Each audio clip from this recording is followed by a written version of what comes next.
Audio Jungle.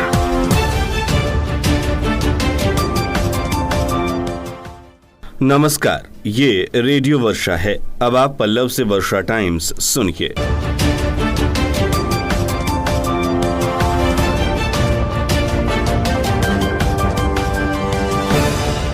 पहले सुर्खियां। गंडक नदी का जलस्तर बढ़ा, सदर प्रखंड के निचले इलाकों में घुसा पानी। सदर अस्पताल में परिवार नियोजन सेवा फिर से शुरू। डेंगू और चिकनगुनिया से बचने को लेकर जागरूकता अभियान किया गया आरंभ। और कीचड़ से भरी सड़क पर संतुलन बिगड़ने से ऑटो पलटा, 6 घायल। अब वर्षा टाइम्स विस्तार से। गंडक नदी का जलस्तर बढ़ गया है। गोपालगंज सदर प्रखंड के निचले इलाकों में पानी घुस गया है। 1 दर्जन गांव से जिला मुख्यालय का संपर्क भी टूट गया है। ग्रामीणों का आरोप है कि अब तक उन्हें सरकारी नाव नहीं उपलब्ध कराई गई है। प्राइवेट नाव के सहारे वो जरूरी काम कर रहे हैं। उधर गोपालगंज सदर विधायक सुभाष सिंह द्वारा आज सारण बांध और गंडक नदी के निचले क्षेत्रों का भ्रमण और जलस्तर की जानकारी ली गई। सीओ विजय कुमार सिंह सदर गोपालगंज ने जानकारी देते हुए बताया कि गंडक के बढ़ते जलस्तर के बाद से ये निगरानी की गई है।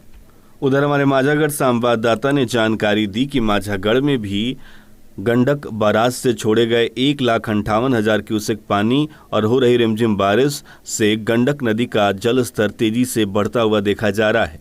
बढ़ते पानी की निगरानी गृह रक्षा वाहिनी के जवान, गौसिया पंचायत के पूर्व मुखिया राधा रमन मिश्र तथा अंचल पदाधिकारी शाहिद अख्तर ने नाव से की।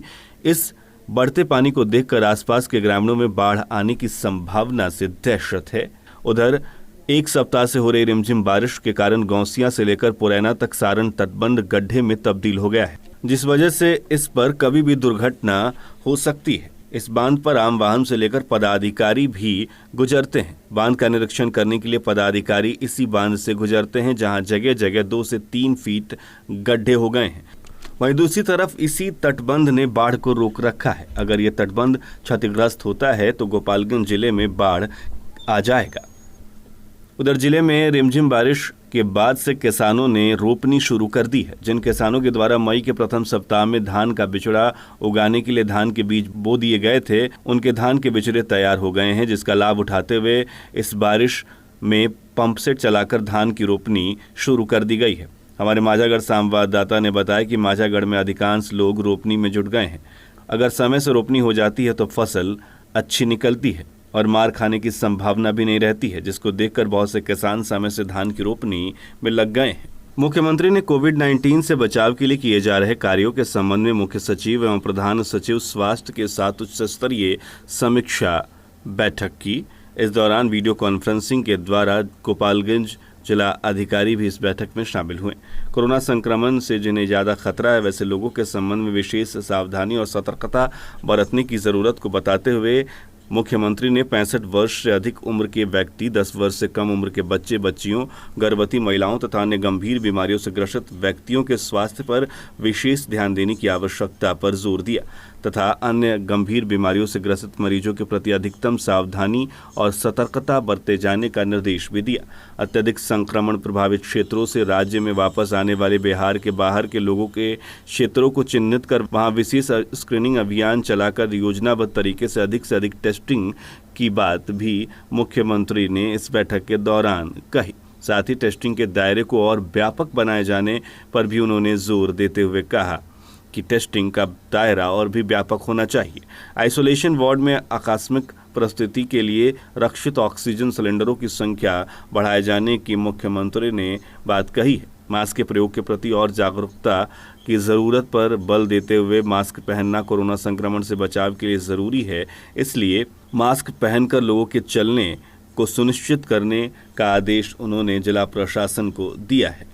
जिले को माइकिंग एवं अन्य प्रचार के माध्यम से कोरोना संक्रमण से बचाव के लिए लगातार जागरूक करते रहने का भी निर्देश मुख्यमंत्री ने दिया। कोरोना संक्रमण के नए मामले आने पर कोरोना से नहीं घबराने, धैर्य रखने और सचेत रहने और सतर्क रहने की भी बात उन्होंने कही। साथ ही मानसून को लेकर उन्होंने कहा कि कोविड-19 के साथ साथ संभावित बाढ़ से भी जूझना पड़ सकता है। दोनों चुनौतियों के लिए अभी से पूरी तैयारी कर लेने का निर्देश मुख्यमंत्री ने दिया है। वैश्विक महामारी कोरोना संक्रमण से प्रभावित परिवार नियोजन योजना को फिर से शुरू करने की कवायद तेज कर दी गई है। इसके तहत अब सरकारी अस्पतालों में परिवार कल्याण कार्यक्रम के तहत महिलाओं की नसबंदी का कार्य प्रारंभ किया जाएगा। राज्य स्वास्थ्य समिति के निर्देश के बाद जिले में नसबंदी का कार्य प्रारंभ करने की तैयारियां शुरू हो गई हैं। इसके लिए ऑपरेशन थिएटर को सैनिटाइज करने का कार्य किया जा रहा है। स्वास्थ्य विभाग से मिली जानकारी के अनुसार कोविड-19 महामारी में लॉकडाउन के कारण परिवार नियोजन की सेवा बाधित हो गई थी, जिससे राज्य स्वास्थ्य समिति के निर्देशों पर जिले में फिर से बहाल करने की पहल की गई है। राज्य स्वास्थ्य समिति ने महिला नसबंदी तथा परिवार नियोजन के अन्य सेवाओं को बहाल करने का निर्देश दिया है। डीपीएम धीरज कुमार ने बताया कि तैयारियों को पूर्ण करने के साथ ही नसबंदी का कार्य प्रारंभ कर दिया जाएगा। इस योजना के तहत नसबंदी कराने वाली महिलाओं को पूर्व की भांति 1400 रुपये राशि प्रोत्साहन राशि दी जाएगी। उन्होंने ये भी बताया कि इसके अलावा बच्चों में अंतराल रखने तथा अनचाहे गर्भ से निजात के लिए प्रसव के 48 घंटे के अंदर PPI-UCD लगाने का कार्य भी प्रारंभ किया जाएगा। जिले के सभी सरकारी अस्पतालों में दोनों सेवाएं एक साथ प्रारंभ होंगी। कोरोना संक्रमण के बीच स्वास्थ्य विभाग डेंगू और चिकनगुनिया से बचाव को लेकर पूरे जिले में जागरूकता अभियान प्रारंभ कर चुका है। इस बार अभियान के दौरान विभाग रैली आयोजित करने के बजाय सोशल मीडिया को जागरूकता का प्लेटफॉर्म बना रहा है। इसके लिए विभाग सोशल मीडिया, फेसबुक, व्हाट्सएप आदि माध्यमों से जन जागरूकता अभियान शुरू कर रहा है, ताकि लोग डेंगू और चिकनगुनिया से बच सकें और इसके बारे में अधिक से अधिक जानकारी हासिल कर सकें।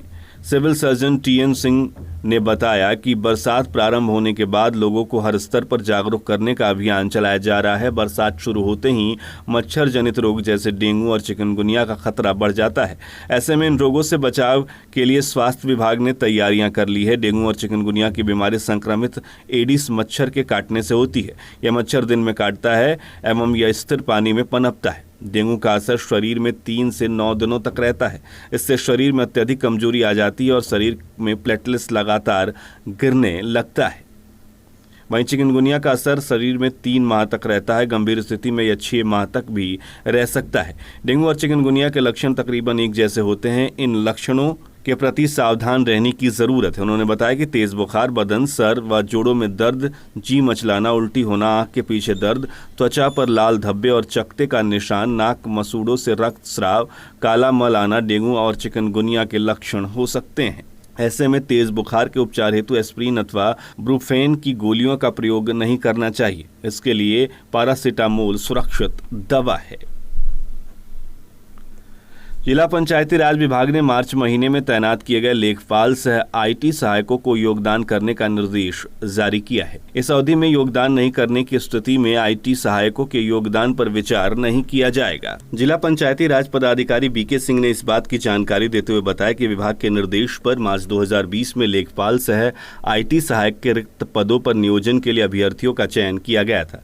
इसके तहत 25 मार्च को नियोजन पत्र निर्गत कर 31 मार्च तक योगदान करने का निर्देश दिया गया था, लेकिन 25 मार्च से पूरे देश में कोरोना वायरस संक्रमण को रोकने के लिए लॉकडाउन लागू हो गया, जिससे चयनित अभ्यर्थी योगदान नहीं कर सके थे।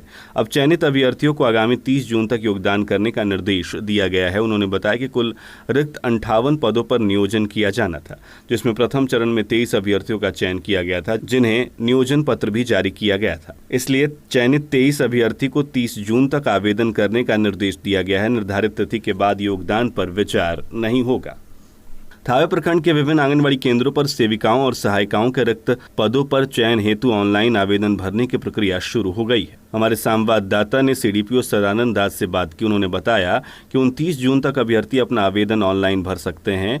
पंचायत इंदरवा अब्दुल्ला के वार्ड 13, 14, वृंदावन पंचायत के वार्ड 4, 6, लचवार पंचायत के वार्ड 11 में सेविका पद की रिक्ति है, जबकि पंचायत वृंदावन में वार्ड 3, 10, पंचायत फुलगुनी में 8, 12, पंचायत सेमरा वार्ड में 10, पंचायत बरारी जगदीश में वार्ड 2, 9, पंचायत एकडेरवा में वार्ड 3, पंचायत धतिवना में वार्ड 2 तथा पंचायत विदेशी टोला में वार्ड 4, 7 व 11 में सहायिका पद रिक्त है। रिक्त सूची का प्रकाशन कर दिया गया है, जबकि सेविकाओं के लिए योग्यता मैट्रिक तथा सहायिकाओं के लिए योग्यता 8वीं पास अनिवार्य है।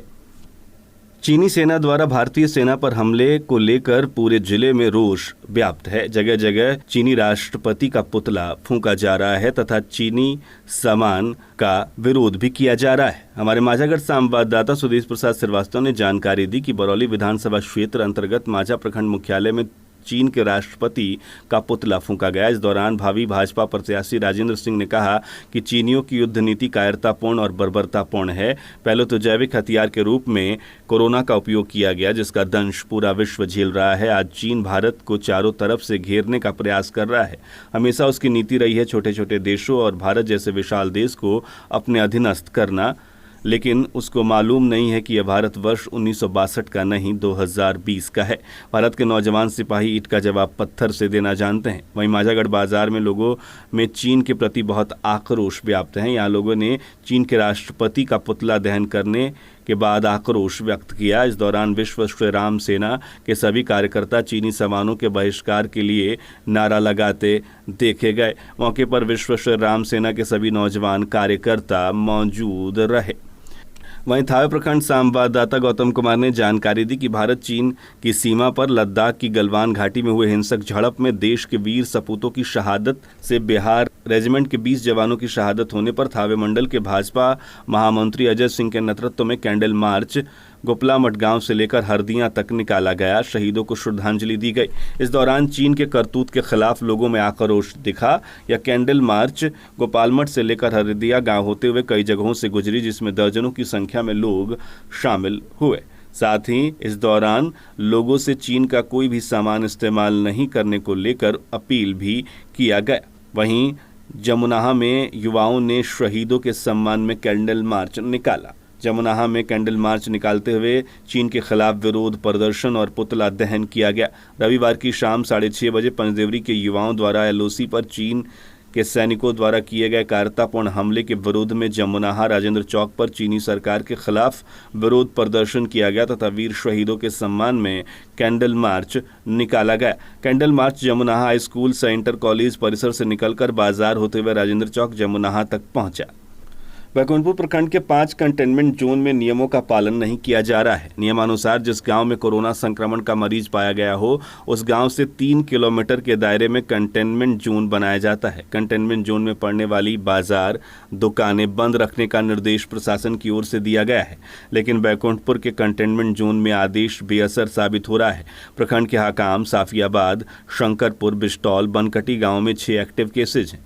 संक्रमण का मामला सामने आने पर प्रशासन ने इन गाँवों को सील किया है, लेकिन प्रशासन ने जब गांव को सील किया उसके कुछ ही देर बाद सड़क पर लगे बांस बल्ले गायब हो गए। वैसे अधिकारी भी गांव सील करने के बाद फिर कभी उस गांव में जांच के लिए नहीं पहुंच पाए हैं। ऐसे में बेहिचक लोग नियमों का उल्लंघन कर रहे हैं। बनकटी गांव के मधुसूदन दुबे ने कहा कि कंटेनमेंट जोन में दुकानें खुली हैं, ऐसे में ग्राहक तो खरीदारी के लिए उमड़ेंगे। दिगवा दुबौली बाजार के संतोष दास बताते हैं कि लोग बिना मास्क के बाजार में घूम रहे हैं। यह उदासीनता महंगा साबित हो सकती है। कंटेनमेंट जोन में आने वाली रहतुत, हकाम, धर्मबारी बाजारों में दुकान धड़ल्ले से खुल रही हैं। सड़कों पर लोगों की चहलकदमी कम नहीं हो रही है। वीडियो अरविंद कुमार गुप्ता ने बताया कि सरकारी नियमों की अवहेलना करने वाले लोगों पर कार्रवाई की जाएगी। माझा प्रखंड अंतर्गत गौसिया पंचायत वार्ड 6 के निर्वाचित पंच सुनैना देवी की मौत हो गई। घटना की जानकारी होते ही पूर्व मुखिया राधा रमन मिश्र ने पंच के घर पहुंचकर परिजनों को सांत्वना देते हुए उनके आत्मा की शांति के लिए शोक सभा आयोजित की। घनी आबादी के ऊपर से गुजर रहे हाई टेंशन तार को नहीं हटाने से आक्रोशित ग्रामीण विद्युत विभाग के खिलाफ प्रदर्शन करते हुए जमकर नारेबाजी की। ग्रामीणों का कहना था कि बथानी टोला गांव के ऊपर से 11,000 वोल्ट का विद्युत तार मात्र 8 फीट की ऊंचाई से गुजर रहा है। तार को ऊपर उठाने या दूसरी जगह से ले जाने के लिए कई बार विद्युत विभाग को आवेदन दिया गया है, लेकिन तार हटाने की दिशा में कोई भी पहल नहीं की गई है, जिससे आक्रोशित ग्रामीणों ने सोमवार को विद्युत विभाग के खिलाफ जमकर नारेबाजी की। माझागढ़ थाना क्षेत्र के दानापुर गांव के समीप NH 28 पर एक ट्रक की चपेट में आने से एक मजदूर की मौके पर ही मौत हो गई। उत्तर प्रदेश के गोरखपुर का निवासी यह मजदूर ट्रक से पश्चिम बंगाल जा रहा था। इस बीच यह हाईवे के किनारे ढाबे पर खाने के लिए सड़क पार कर रहा था, तभी एक ट्रक ने इसे कुचल दिया। इस हादसे की सूचना मिलने पर मौके पर पहुंची पुलिस ने मजदूर के शव को कब्जे में लेकर पोस्टमार्टम के लिए सदर अस्पताल भेज दिया है। हादसे के बाद ट्रक सहित चालक फरार हो गया है। सिधवलिया प्रखंड के मोहम्मदपुर चौक के समीप NH-28 पर बने ओवरब्रिज के नीचे बनी सड़क की बदहाली राहगीरों के लिए जानलेवा बन गई। सोमवार को ओवरब्रिज के नीचे सड़क पर फैले कीचड़ में फिसलकर एक ऑटो पलट गया, जिससे ऑटो में सवार 4 महिला और 2 बच्चे गंभीर रूप से घायल हो गए। इस हादसे के बाद आसपास के लोगों ने सभी घायलों को इलाज के लिए एक निजी क्लिनिक में भर्ती कराया। सड़क की बदहाली के कारण आए दिन यहां हादसे होते रहते हैं, जिससे आम लोगों में रोष व्याप्त है। माजागढ़ थाना क्षेत्र के भैसई गांव के ओम प्रकाश माझी और सुदर्शन माझी के बीच आपसी विवाद में जमकर मारपीट हुई, जिसमें ओम प्रकाश माझी, संदीप माझी, जयप्रकाश माझी, जवाहिर माझी, सुदर्शन माझी सहित आधा दर्जन लोग गंभीर रूप से घायल हो गए, जिन्हें इलाज के लिए प्राथमिक स्वास्थ्य केंद्र में भर्ती कराया गया है।